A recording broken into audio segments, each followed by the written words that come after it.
नमस्कार। आकाशवाणी से प्रस्तुत है दोपहर समाचार।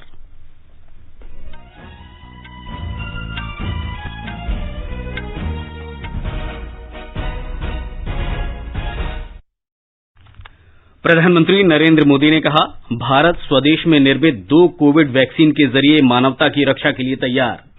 16वें प्रवासी भारतीय दिवस सम्मेलन का उद्घाटन करते हुए प्रधानमंत्री ने भारत के गौरव और संस्कृति को समूचे विश्व में प्रसार करने के लिए युवाओं से टेक्नोलॉजी का इस्तेमाल करने का आग्रह किया।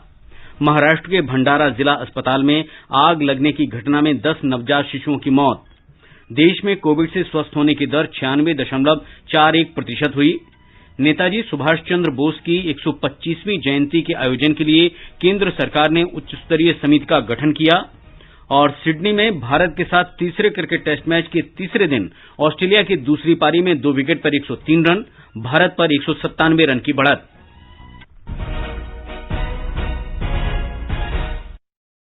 दोपहर समाचार में नईम अख्तर के साथ मैं मुकेश कुमार।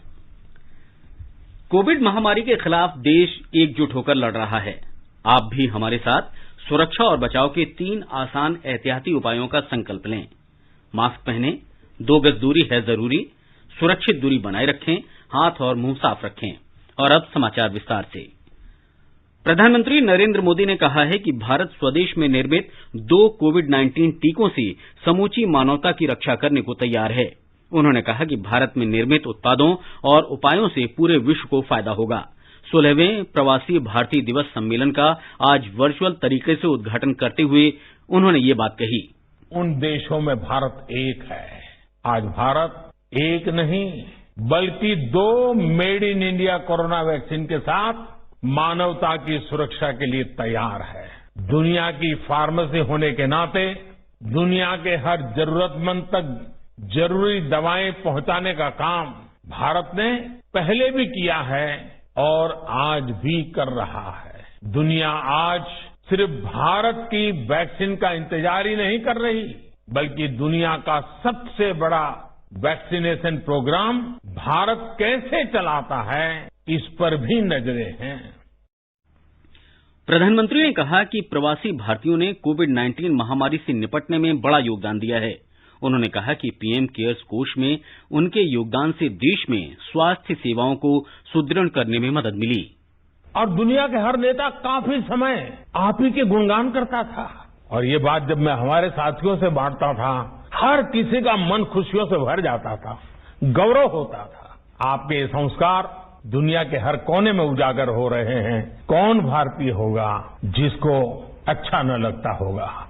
आप सभी ने जहां आप रह रहे हैं वहां ही नहीं बल्कि भारत में भारत की कोविड से चल रही लड़ाई में भी हर प्रकार से सहयोग किया है। पीएम केयर्स में आपने जो योगदान दिया वो भारत में हेल्थ इंफ्रा उसको सशक्त करने में काम आ रहा है। इसके लिए मैं आप सभी का आभार व्यक्त करता हूं। श्री मोदी ने युवाओं से भारत की संस्कृति और गौरव का विश्व भर में प्रचार प्रसार करने के लिए टेक्नोलॉजी का उपयोग करने को कहा। उन्होंने कहा कि इंटरनेट ने दुनिया के विभिन्न भागों के लोगों को आपस में जोड़ दिया है। प्रधानमंत्री ने कहा कि बीते वर्षों में प्रवासी भारतीयों ने समाज को बेहतर बनाने के लिए वचनबद्धता प्रदर्शित कर अपनी अलग पहचान बनाई है। उन्होंने कहा, जब भी वे जरूरतमंद लोगों की मदद के लिए आगे आने की प्रवासी भारतीयों की गाथाएं सुनते हैं तो उन्हें बड़ा गर्व होता है। आज पूरी दुनिया को अगर भारत पर इतना ज्यादा ट्रस्ट है तो इसमें आप सब प्रवासी भारतीयों का भी बहुत बड़ा योगदान है। आप जहां भी गए भारत को भारतीयता को साथ लेकर के गए। आप भारतीयता को जीते रहे। आप भारतीयता से लोगों को जगाते भी रहे। और आप देखिए, फूड हो या फैशन हो, फैमिली वैल्यूज हो या बिजनेस वैल्यूज, आपने भारतीयता का प्रसार किया है। प्रधानमंत्री ने कहा कि आज भारत में भ्रष्टाचार से निपटने में टेक्नोलॉजी का इस्तेमाल किया जा रहा है और कई लाख करोड़ रुपए लाभार्थियों के बैंक खातों में सीधे अंतरित किए जा रहे हैं।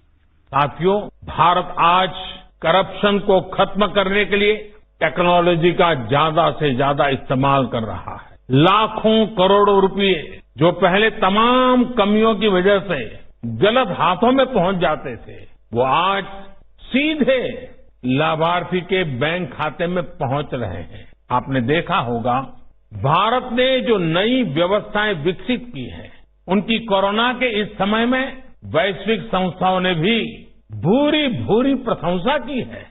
आधुनिक टेक्नोलॉजी से गरीब को एम्पावर करने का जो अभियान आज भारत में चल रहा है, उसकी चर्चा विश्व के हर कोने में है। प्रधानमंत्री ने कहा कि आज भारत का अंतरिक्ष कार्यक्रम दुनिया के लिए एक मिसाल बन गया है। उन्होंने कहा कि कोविड महामारी के दौर में भी भारत में कई स्टार्टअप कंपनियों की शुरुआत हुई है। आज की सच्चाई यही है कि भारत एकजुट भी है और दुनिया में डेमोक्रेसी अगर सबसे मजबूत है, वाइब्रेंट है, जीवंत है, तो वो भारत ही है। भाइयों और बहनों, आजादी के बाद ही दशकों तक ये नैरेटिव भी चला कि भारत गरीब, अशिक्षित है, इसलिए साइंस और टेक्नोलॉजी में इन्वेस्टमेंट की संभावनाएं कम आंकी गई। आज भारत का स्पेस प्रोग्राम, हमारा टेक स्टार्टअप इकोसिस्टम दुनिया में अग्रणी है। कोविड की चुनौती के साल में भी कई नए यूनिकॉर्न्स और सैकड़ों नए टेक स्टार्टअप्स भारत से ही निकल करके आए हैं। श्री मोदी ने कहा कि भारत में विकसित नई प्रणालियों की विश्व भर में सराहना हुई है। उन्होंने कहा कि समाज के गरीब से गरीब लोगों को टेक्नोलॉजी की मदद से सशक्त बनाने के भारत के अभियान की दुनिया भर में चर्चा हो रही है। प्रधानमंत्री ने कहा कि सरकार ने देश में बदलाव लाने के लिए शिक्षा से लेकर उद्यमिता तक के क्षेत्र में ढांचागत सुधार किए हैं। उन्होंने कहा कि देश में निर्माण कार्य को बढ़ावा देने के लिए भारत ने उत्पादन से जुड़े प्रोत्साहन और PLI योजना जैसे उपाय किए हैं, जो बहुत कम समय में बड़े लोकप्रिय हुए हैं। प्रधानमंत्री ने आशा व्यक्त की कि आज जब हम आत्मनिर्भर भारत के निर्माण के प्रयास कर रहे हैं, तो प्रवासी भारतीय ब्रांड इंडिया को मजबूत करने में अपनी महत्वपूर्ण भूमिका निभाएंगे। इस वैश्विक महामारी के दौरान भारत ने जो सीखा है, वही अब आत्मनिर्भर भारत अभियान की प्रेरणा बन गया है। हमारे यहाँ कहा गया है, शत हस्त समाह सहस्त्र हस्त समकिर, यानी सैकड़ों हाथों से अर्जन करो, लेकिन हजारों हाथों से बांटो। भारत की आत्मनिर्भरता के पीछे का भाव भी यही है। करोड़ों भारतीयों के परिश्रम से जो प्रोडक्ट्स भारत में बनेंगे, जो सॉल्यूशंस भारत में तैयार होंगे, उससे पूरी दुनिया का लाभ होगा। दुनिया इस बात को कभी नहीं भूल सकती है कि जब Y2K समय भारत की भूमिका क्या रही, भारत ने किस प्रकार से दुनिया को चिंता मुक्त किया था। इस मुश्किल में भी हमारी फार्मा इंडस्ट्री का रोल ये दिखाता है कि भारत जिस भी क्षेत्र में समर्थ होता है, उसका लाभ पूरी दुनिया तक पहुंचता है। उपराष्ट्रपति एम वेंकैया नायडू ने प्रवासी भारतीय दिवस पर विश्व के विभिन्न भागों में बसने वाले प्रवासी भारतीय समुदाय का हार्दिक अभिनंदन किया है। एक ट्वीट संदेश में श्री नायडू ने कहा है कि प्रवासी भारतीय वसुधैव कुटुंबकम के हमारे सांस्कृतिक दर्शन के प्रतिनिधि हैं। उपराष्ट्रपति ने कहा कि प्रवासी भारतीय विदेशों से नए विचार, कामकाज के अभिनव तौर तरीके तथा निवेश लेकर आते हैं और कई प्रकार से भारत की उन्नति में महत्वपूर्ण योगदान करते हैं। श्री नायडू ने दुनिया के विभिन्न देशों में रह रहे प्रवासी भारतीयों की कुशलता और उनके सभी प्रयासों में सफल होने की कामना की है। 16वें प्रवासी भारतीय दिवस सम्मेलन के मुख्य अतिथि सूरीनाम के राष्ट्रपति चंद्रिका प्रसाद संतोखी ने कहा है कि उनके देश के भारत के साथ घनिष्ठ संबंध हैं और दोनों देश अपनी विरासत, संस्कृति और रीति रिवाजों को बनाए रखने में सफल रहे हैं। उन्होंने कहा कि आपसी संबंधों को और सुदृढ़ करने के लिए भारत और सूरीनाम को व्यापार बढ़ाना चाहिए। उन्होंने ये भी कहा कि दोनों देश ऐतिहासिक, धार्मिक और सांस्कृतिक दृष्टि से भी जुड़े हुए हैं। प्रवासी भारतीय दिवस, it is also important to recognize and celebrate that the Suriname Hindustanis have managed to maintain their heritage, their culture and customs. As we say here, their paramparas, sanskriti and bhasha. We have a vibrant Hindu and Muslim community Today, we still speak Bhojpuri, Suriname style, Suriname Hindustani, and we believe we have the best traditional Indian cuisine in the Caribbean. We still teach our youngsters traditional folk dances and folk music like the Baitak Gana. We celebrate Holi Phagwa and we observe important holidays like Diwali, which is a national holiday in Suriname. Nepal के अशोक वैद्य प्रवासी भारतीय दिवस को भारतीय संस्कृति से जोड़ने का एक महत्वपूर्ण अवसर बताते हुए कहते हैं कि इस दिवस को मनाने की परंपरा को विशिष्ट मानते हैं। प्रवासी दिवस भारतीय संस्कृति से जुड़े विशाल आबादी को जोड़ने का एक मौका तो है ही, साथ साथ नेपाल भारत संबंध पर भी आत्मचिंतन का मौका देती है। इसके मनाने के पीछे आशय यह है कि अप्रवासी भारतीयों की भारत के प्रति सोच, भावना की अभिव्यक्ति, सकारात्मक बातचीत के लिए एक मंच उपलब्ध कराना है। विश्व के सभी देशों में अप्रवासी भारतीयों का नेटवर्क बनाना तथा युवा पीढ़ी को अप्रवासियों से जोड़ना है तो नेपाल में यह कार्य प्राथमिक रूप से किया जाना चाहिए। नीदरलैंड से डॉक्टर एम के गौतम ने विचार व्यक्त करते हुए कहा, हॉलैंड में कोई 1.5 लाख 2 लाख हिंदुस्तानी हैं। वो अपनी भाषा को सूरीनामी हिंदुस्तानी कहते हैं, जिसमें हिंदी और उर्दू दोनों होते हैं और साथ में भाषा, साहित्य, संस्कृति और उनकी पहचान वो सभी होती है। न्यूजीलैंड के पूर्व सांसद कंवलजीत सिंह बख्शी ने प्रवासी भारतीय दिवस पर आकाशवाणी समाचार से विशेष बातचीत में भारत सरकार का आभार व्यक्त किया।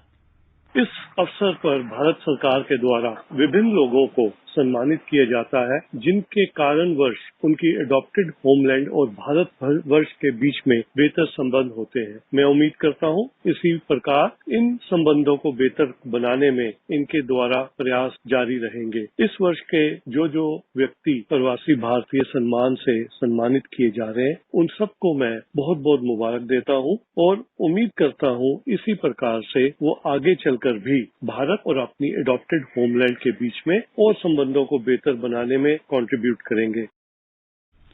ये समाचार हमारी वेबसाइट newsonair.com/hindi और हमारे mobile app news on AIR पर भी उपलब्ध हैं।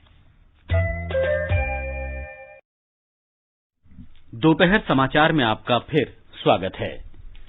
महाराष्ट्र में भंडारा सिविल अस्पताल के शिशु देखभाल विशेष इकाई में शॉर्ट सर्किट के कारण लगी आग में 10 नवजात शिशुओं की मौत हो गई है। ये दुर्घटना आज आधी रात को हुई। महाराष्ट्र के मुख्यमंत्री उद्धव ठाकरे ने नवजात शिशुओं की मौत पर गहरा दुख व्यक्त किया है। श्री ठाकरे ने राज्य के स्वास्थ्य मंत्री राजेश टोपे से घटना की पूरी जानकारी लेकर मामले की जांच करने के आदेश दिए हैं।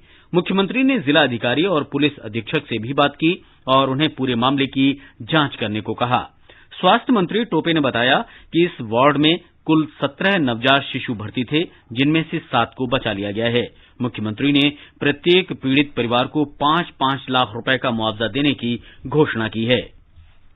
राष्ट्रपति, उपराष्ट्रपति और प्रधानमंत्री ने इस घटना पर शोक व्यक्त किया है। राष्ट्रपति रामनाथ कोविंद ने एक ट्वीट में कहा कि इस घटना से उन्हें गहरा दुख हुआ है। उपराष्ट्रपति एम वेंकैया नायडू ने भी शोक संतप्त परिवार के प्रति संवेदना व्यक्त की है।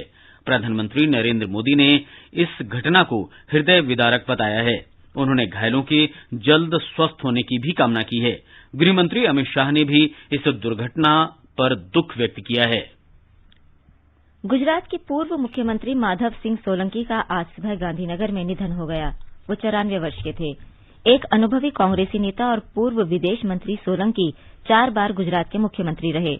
गुजरात सरकार ने दिवंगत नेता के सम्मान में एक दिन का शोक व्यक्त किया है।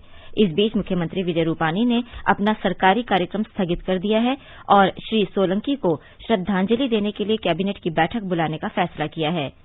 राष्ट्रपति रामनाथ कोविंद ने माधव सिंह सोलंकी के निधन पर दुख व्यक्त किया है। एक ट्वीट में राष्ट्रपति ने कहा कि देश ने एक बेमिसाल नेता खो दिया है। प्रधानमंत्री नरेंद्र मोदी ने दुख व्यक्त करते हुए कहा कि वो एक कद्दावर नेता थे, जिन्होंने कई दशक तक गुजरात की राजनीति में अहम भूमिका निभाई। आगे बढ़ने से पहले मुख्य समाचारों पर एक नजर। प्रधानमंत्री नरेंद्र मोदी ने कहा, भारत स्वदेश में निर्मित 2 कोविड वैक्सीन के जरिए मानवता की रक्षा के लिए तैयार। 16वें प्रवासी भारतीय दिवस सम्मेलन का उद्घाटन करते हुए प्रधानमंत्री ने भारत के गौरव और संस्कृति को समूचे विश्व में प्रसार करने के लिए युवाओं से टेक्नोलॉजी का इस्तेमाल करने का आग्रह किया।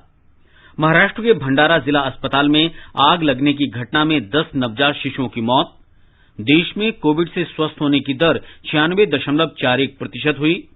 नेताजी सुभाष चंद्र बोस की 125वीं जयंती के आयोजन के लिए केंद्र सरकार ने उच्च स्तरीय समिति का गठन किया और सिडनी में भारत के साथ तीसरे क्रिकेट टेस्ट मैच के तीसरे दिन ऑस्ट्रेलिया के दूसरी पारी में 2 विकेट पर 103 रन, भारत पर 197 रन की बढ़त।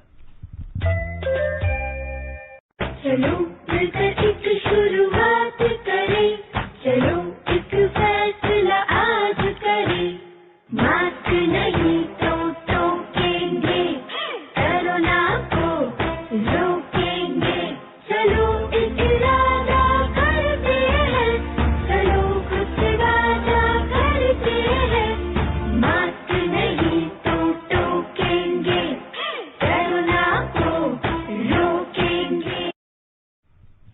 देश में अब तक कोविड नमूनों की जांच 18 करोड़ से ज्यादा हो गई है। कोविड से स्वस्थ होने की दर बढ़कर 96.41% हो गई है। पिछले 24 घंटे के दौरान 9,16,000 से अधिक कोविड नमूनों की जांच की गई है और इस दौरान 19,000 से अधिक मरीज ठीक हुए हैं।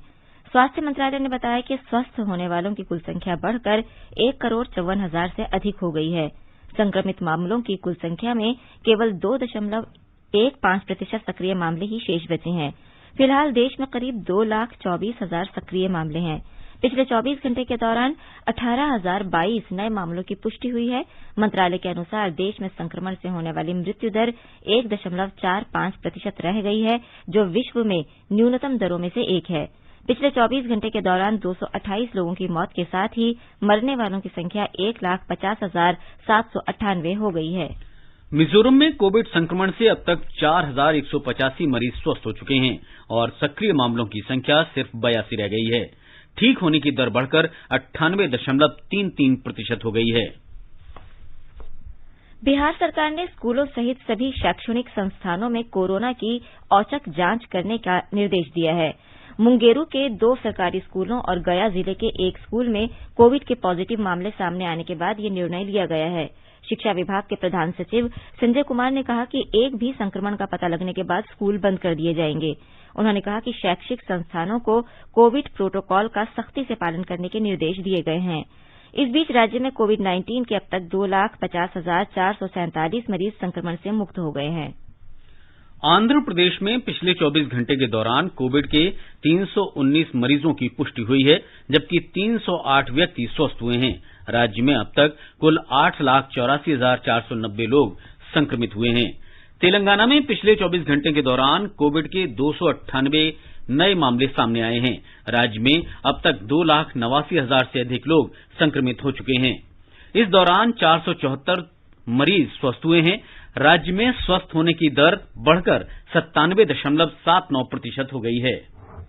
नागरिक उड्डयन महानिदेशालय डीजीसीए ने कोविड-19 के टीकों को लाने ले जाने के लिए विमानन कंपनियों और अन्य विमान संचालकों को दिशा निर्देश दिए हैं। महानिदेशालय ने एक परिपत्र में कहा है कि खतरनाक सामग्री ले जाने वाले सभी ऑपरेटर कोविड-19 के टीकों को नियामक आवश्यकताएं पूरी करने के बाद ड्राई आइस में पैक करके ले जा सकते हैं। कोविड-19 के टीकों को ले जाने वाले सभी गैर निर्धारित ऑपरेटरों को उड़ाने शुरू करने से पहले विशेष अनुमति लेनी होगी। इस बीच कोविड टीकाकरण का दूसरा राष्ट्रव्यापी पूर्वाभ्यास 33 राज्यों और केंद्र शासित प्रदेशों के 736 जिलों में कल किया गया। इस अभ्यास का उद्देश्य वास्तविक टीकाकरण प्रक्रिया को सुगम बनाना था। आकाशवाणी का समाचार सेवा प्रभाग आज अपने फोन इन कार्यक्रम में हिंदी और अंग्रेजी में कोविड पर विशेष परिचर्चा प्रसारित करेगा। ये कार्यक्रम आज रात 9:30 बजे से FM गोल्ड और अतिरिक्त मीटरों पर सुना जा सकता है। आज public health foundation of India के अध्यक्ष डॉक्टर के श्रीनाथ रेड्डी भाग लेंगे। श्रोता हमारे टोल फ्री नंबर 1800-11-5767 पर फोन कर विशेषज्ञ से सीधे सवाल पूछ सकते हैं। मध्य प्रदेश में अब तक 9 जिलों में बर्ड फ्लू का पता चला है। हमारी संवाददाता ने खबर दी है कि राज्य के 21 जिलों से कौओं और बगुलों की भी असामान्य मौत की खबर है। प्रदेश में अब तक 9 जिलों में बर्ड फ्लू वायरस की पुष्टि हुई है। प्रदेश के इंदौर, मंदसौर, आगर, नीमच, देवास, उज्जैन, खंडवा, खरगोन और गुना में कौवों में बर्ड फ्लू वायरस की पुष्टि हुई है। वहीं इंदौर और नीमच में चिकन के नमूनों में भी बर्ड फ्लू वायरस पाया गया था। अब तक 21 जिलों से 885 कौवों और 9 बगलों की मृत्यु की सूचना मिली है। विभिन्न जिलों से 293 सैंपल भोपाल स्थित प्रयोगशाला को जांच के लिए भेजे गए हैं। प्रदेश सरकार ने इंदौर और नीमच जिले में पोल्ट्री व्यापार को सतर्कता की दृष्टि से 1 सप्ताह के लिए बंद किया है। इंदौर और नीमच जिले के चिकन मार्केट की दुकानों में मुर्गियों का निस्तारण संक्रमण की रोकथाम के लिए किया गया है। संचालक पशुपालन विभाग ने कुक्कुट पालकों से अपील करी है कि अफवाहों पर ध्यान न दें। सभी जिलों में रोग नियंत्रण की कार्यवाही भारत सरकार की एडवाइजरी के अनुसार की जा रही है। पूजा पी वर्धन, आकाशवाणी समाचार, भोपाल। गुजरात के जूनागढ़ में 2 मृत पक्षियों के नमूनों की जांच में बर्ड फ्लू की पुष्टि होने के साथ ही राज्य में इसका पहला मामला सामने आया है। हमारे संवाददाता ने बताया कि राज्य के वन विभाग ने इस संक्रमण को रोकने के लिए 4 पक्षी अभयारण्यों को बंद कर दिया है। जूनागढ़ जिले के माणावदर में बांटवा बांध के पास बर्ड फ्लू के 2 पुष्ट मामलों के बाद पशुपालन विभाग के अधिकारियों ने बांध के आसपास के 10 किलोमीटर क्षेत्र का सर्वेक्षण करना शुरू कर दिया है। राज्य के वन विभाग ने फिर से पर्यटकों के लिए 4 पक्षी अभयारण्यों को बंद कर दिया है। ये पक्षी अभयारण्य में अहमदाबाद में नल सरोवर और थोड़, जामनगर में खिजड़िया और पोरबंदर पक्षी अभयारण्य शामिल है। जहां प्रवासी पक्षी घोंसले बनाते हैं, ऐसे कच्छ क्षेत्र और गांव के तालाबों के आसपास भी सर्वेक्षण शुरू किया गया है। सूत्रों के अनुसार अभी तक पोल्ट्री के पक्षियों में संक्रमण नहीं मिलने के कारण ऐसे किसी भी पक्षियों को मारा नहीं गया है। योगेश पंड्या, आकाशवाणी समाचार, अहमदाबाद। उत्तर प्रदेश से सटे राज्यों सहित देश के विभिन्न प्रदेशों में बर्ड फ्लू के बढ़ते मामलों को ध्यान में रखते हुए सरकार ने हाई अलर्ट जारी किया है। हमारे संवाददाता ने बताया है कि जिला प्रशासन से पक्षियों की असामान्य मौत की किसी भी घटना की सूचना राज्य सरकार को देने को कहा गया है। बरेली स्थित भारतीय पशु चिकित्सा अनुसंधान संस्थान IVRI को फिलहाल कोविड की जांच से जुड़े काम से मुक्त कर दिया गया है, ताकि यहां केवल बर्ड फ्लू की जांच पर पूरा ध्यान केंद्रित किया जा सके। अभी तक प्रदेश में बर्ड फ्लू का संक्रमण नहीं पाया गया है, लेकिन प्रशासन ने सतर्कता बढ़ा दी है और सभी अधिकारियों को अलर्ट कर दिया है। राज्य में मौजूद जलाशयों और मुर्गी पालन केंद्रों से नमूने इकट्ठा किए जा रहे हैं। मुख्यमंत्री योगी आदित्यनाथ ने बर्ड फ्लू के हालात पर बैठक की और खास एहतियात बरतने के निर्देश दिए। उन्होंने अधिकारियों को प्रयागराज में लगने वाले माघ मेले को लेकर विशेष सतर्कता बरतने को कहा, क्योंकि मेले में हजारों श्रद्धालु आते हैं और इसी दौरान बड़ी संख्या में प्रवासी पक्षी भी संगम तट पर पहुंचते हैं। उन्होंने कहा कि बर्ड फ्लू के चलते ज्यादा सावधान रहने की जरूरत है और प्रयागराज मेला प्राधिकरण को निर्देश दिए कि वो इस बात का प्रचार प्रसार करें कि श्रद्धालु पक्षियों को दाना न खिलाएं। सुशील चंद्र तिवारी, आकाशवाणी समाचार, लखनऊ। पंजाब सरकार ने पड़ोसी राज्यों में पक्षियों में बर्ड फ्लू के फैलाव को ध्यान में रखते हुए समूचे राज्य को नियंत्रित क्षेत्र घोषित कर दिया है। एक अन्य महत्वपूर्ण निर्णय में पंजाब सरकार ने मुर्गे, मुर्गियों और उनके गैर प्रसंस्कृत मांस सहित सभी पक्षियों को राज्य में लाने या रखने को 15 जनवरी तक प्रतिबंधित कर दिया है। ये समाचार आकाशवाणी से प्रसारित किए जा रहे हैं। ताजा समाचार जानने के लिए आप हमारे Twitter handle @AIR News Hindi को फॉलो कर सकते हैं। ये आकाशवाणी है।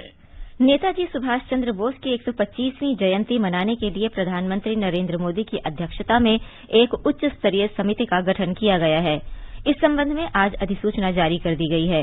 केंद्रीय संस्कृति मंत्रालय ने कहा है कि उच्च स्तरीय समिति 23 जनवरी 2021 से 1 वर्ष तक चलने वाले कार्यक्रमों की रूपरेखा तैयार करेगी।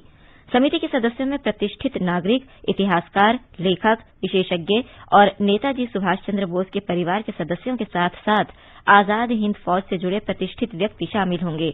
ये समिति दिल्ली और कोलकाता के अलावा नेताजी तथा आजाद हिंद फौज से जुड़े देश विदेश के अन्य स्थानों पर विभिन्न कार्यक्रमों का मार्गदर्शन करेगी। महासागर विकास मंत्री डॉक्टर हर्षवर्धन ने आज चेन्नई बंदरगाह न्यास के समुद्र तटवर्ती अनुसंधान पोत सागर अन्वेषिका को राष्ट्र को समर्पित किया। इस अवसर पर उन्होंने कहा कि भारत ने अपनी समुद्री अनुसंधान क्षमताओं का विश्व स्तरीय विकास किया है। उन्होंने कहा कि भारतीय वैज्ञानिक आज मौसम का सही पूर्वानुमान लगा सकते हैं, जो देश के 4 करोड़ 30 लाख किसानों के लिए बड़ा लाभदायक है। ब्यौरा हमारे संवाददाता से। किसानों को मौसम की जानकारी देने के लिए शुरू की गई SMS सेवा से किसानों को बहुत लाभ हुआ है, जिससे सकल घरेलू उत्पाद की दर बढ़ाने में भी मदद मिली है। डॉक्टर हर्षवर्धन ने कहा कि 2004 में अचानक सुनामी आने से देश को बड़ा नुकसान उठाना पड़ा था, लेकिन समुद्री अनुसंधान पोतों को तैनात किए जाने के बाद वैज्ञानिक इस तरह की प्राकृतिक आपदाओं का समय रहते पूर्वानुमान लगा सकते हैं। उन्होंने कहा कि इससे लोगों को अपनी जान बचाने में भी मदद मिली है। डॉक्टर हर्षवर्धन ने कहा कि समुद्री वैज्ञानिक पानी में 6 किलोमीटर नीचे जाकर 16 घंटे तक अनुसंधान कार्य करने में सक्षम है। सागर अन्वेषिका एक जटिल अनुसंधान पोत है, जिससे वैज्ञानिकों को विदेशों में विभिन्न प्रकार के समुद्र वैज्ञानिक अनुसंधान करने में मदद मिलेगी। ये पोत अत्याधुनिक प्रयोगशालाओं और वैज्ञानिक उपकरणों से सुसज्जित है। चेन्नई से जॉय की रिपोर्ट के साथ समाचार कक्ष से निखिल कुमार। भारतीय जनता पार्टी अध्यक्ष जगत प्रकाश नड्डा ने कहा है कि पार्टी पश्चिम बंगाल में विधानसभा चुनाव के बाद अगली सरकार बनाएगी। राज्य के पूर्वी बर्दवान जिले के कटवा से कृषक सुरक्षा अभियान की शुरुआत करते हुए श्री नड्डा ने कहा कि इस राज्य में बिना किसी की मदद के प्रधानमंत्री कृषक सम्मान निधि गठित की जाएगी। श्री नड्डा ने आज कृषक सुरक्षा सभा में पार्टी के डोर टू डोर खाद्यान्न संग्रह कार्यक्रम का शुभारंभ किया। तमिलनाडु में सत्तारूढ़ ऑल इंडिया अन्ना डीएमके पार्टी के अधिवेशन में आज एक प्रस्ताव पारित कर पार्टी के संयोजक और उप मुख्यमंत्री ओ पन्नीरसेल्वम तथा संयुक्त संयोजक मुख्यमंत्री इडपड्डी के पलनीसामी को आगामी विधानसभा चुनाव में गठबंधन बनाने और सीटें आवंटित करने का अधिकार सौंपा गया। बैठक में पारित एक अन्य प्रस्ताव में श्री पलनीस्वामी को मुख्यमंत्री पद का उम्मीदवार भी घोषित किया गया।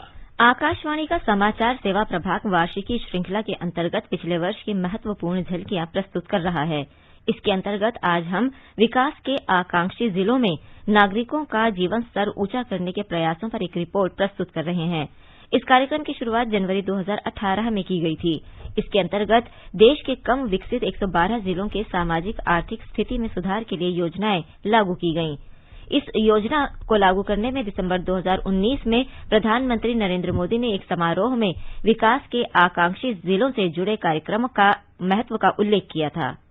हिंदुस्तान के करीब 700 जिले देखें, 112 जिलों को अब हमारी सरकार एस्पिरेशनल डिस्ट्रिक्ट के तहत विकसित कर रही। डेवलपमेंट के हर पैरामीटर पर, गवर्नेंस के हर पैरामीटर पर अब पूरा फोकस करके हम इन जिलों में काम कर रहे हैं। चाहे वो कुपोषण हो, माता और शिशु मृत्यु दर हो, बैंकिंग सुविधा हो, बीमा सुरक्षा हो, बिजली कनेक्शन हो, शिक्षा व्यवस्था हो, स्वास्थ्य से जुड़ी सुविधाएं हो, हम तमाम पैरामीटर्स पर लगातार रियल टाइम मॉनिटरिंग कर रहे हैं। सैकड़ों अफसरों को विशेष तौर पर इन एस्पिरेशनल डिस्ट्रिक्ट के विकास के लिए लगाया गया है।